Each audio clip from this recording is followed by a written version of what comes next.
Well, good afternoon, Chair Johnson, Vice Chair Lear, Ranking Member McNally, and members of the committee. Thank you for the opportunity to submit testimony regarding SCR 3 and SB 50. My name is Brianna Booker, and I'm the Policy Associate for the Children's Defense Fund of Ohio, a statewide multi-issue child advocacy organization that has worked in our state for 44 years. And our mission is to build community so that young people grow up with dignity, with hope, and with joy.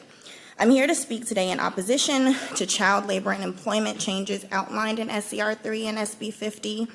SCR 3 states that the proposal is an effort to remedy the 22 million U.S. jobs lost during the COVID pandemic and the current worker shortage remaining here in Ohio. And while these are legitimate concerns for Ohioans, this legislation does not provide any lasting solutions. Instead, it asks our young people to sacrifice their academic futures for short-term relief. In the words of our state director, Dr. John Stanford, an educator with 20-plus years of experience in public education, we think everyone believes that a safe and positive work opportunity provides a number of important skills for our young people, things that they need to grow up, graduate high school, and become productive citizens. However, that work opportunity cannot be to the detriment of their immediate and long-term well-being. Expanding the times that young people can work takes away from their opportunity to successfully complete schoolwork and to have a proper night's rest, possibly leading to lower academic achievement, which is a barrier to young people finding and sustaining work in the future. In fact, studies have shown that extended work hours for youth may contribute to higher school dropout rates. And prior research concerning varying state employment law for those under the age of 16 has also identified a correlation between less work rules for minors and lower performance on standardized testing. And for poor youth and youth of color who are already impacted by disparities in standardized testing, these gaps will only be widened by the presence of lower labor law standards and expectations. This legislation provides only a temporary reprieve for our workforce, one that will vanish as our young people and our economy mature and face the long-term consequences of an incomplete education.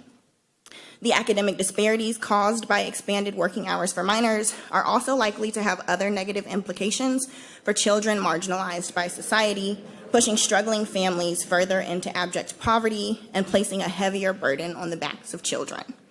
In fact, once again, research suggests that because of historic disparities in neighborhood planning, children of color may have fewer options for work other than unsuitable jobs and may be more likely to leave school to complete those tasks.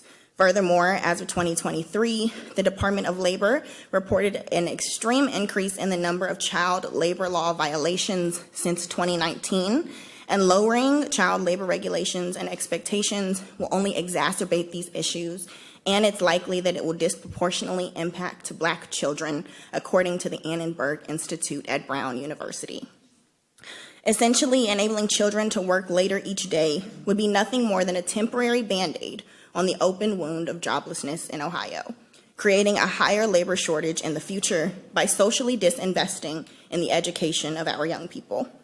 SCR 3 and SB 50 do our children a disservice by asking them to fix our present situation instead of enabling them to focus on their future.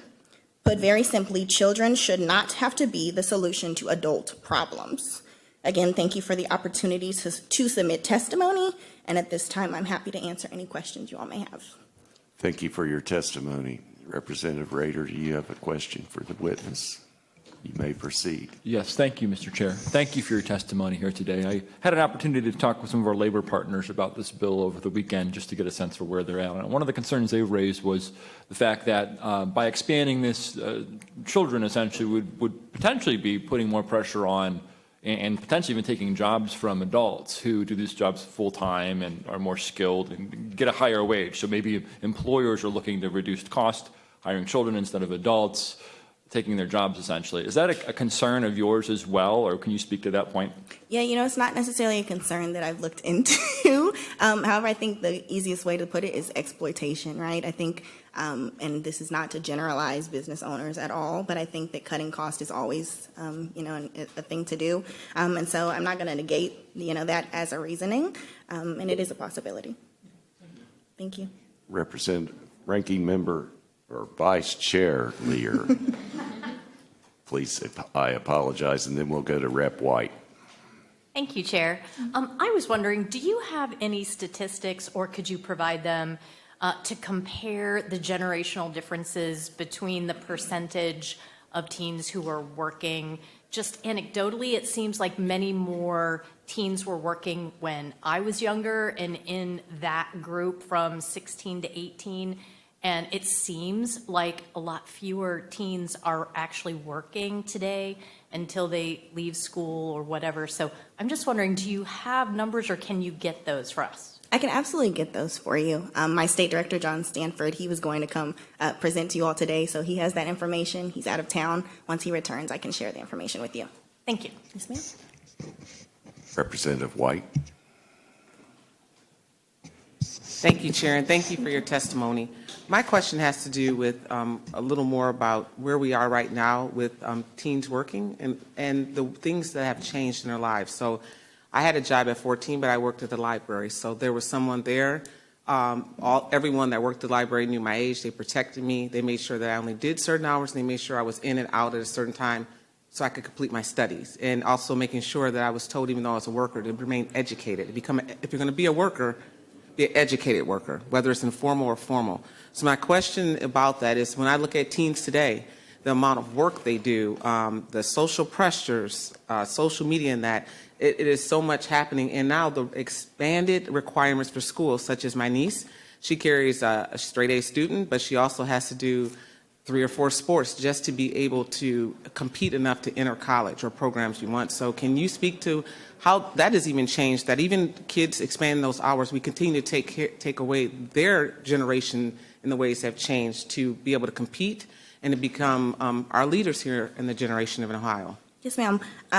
The study that I cite by Brown University actually kind of describes it a little bit more. It doesn't only describe for marginalized children in terms of race. It also talks about socioeconomic opportunity, children from rural areas, children who grow up on farms, and how changes to child labor and employment law can impact them.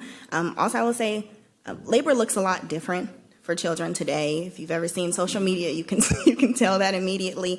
And I think especially you have to consider, like you said, a lot of times students have extracurricular activities, and those things may take longer through the evening. But there's a distinction. When students are involved in extracurricular sports, that can provide a pathway to higher education.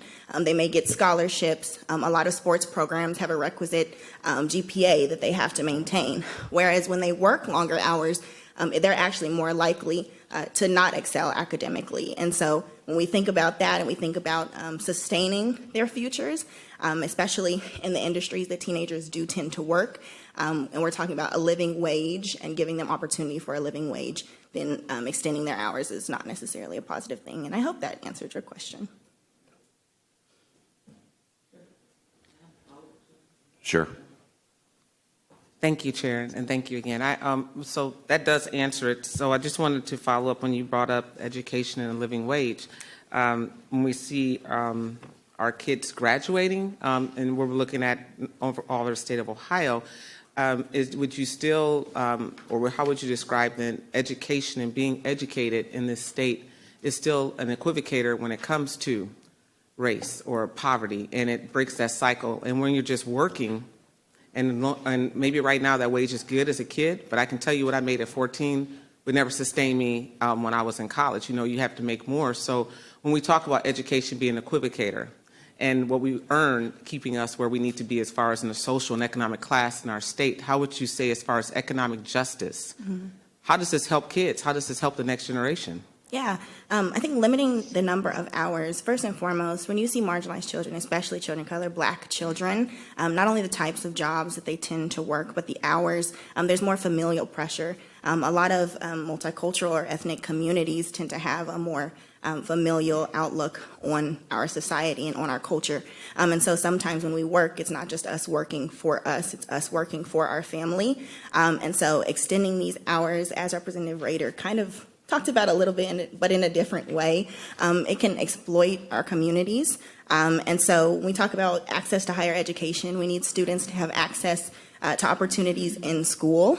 They need to be able to sustain high grades, and allowing them to work longer hours is not going to allow them to be able to have the time to do that.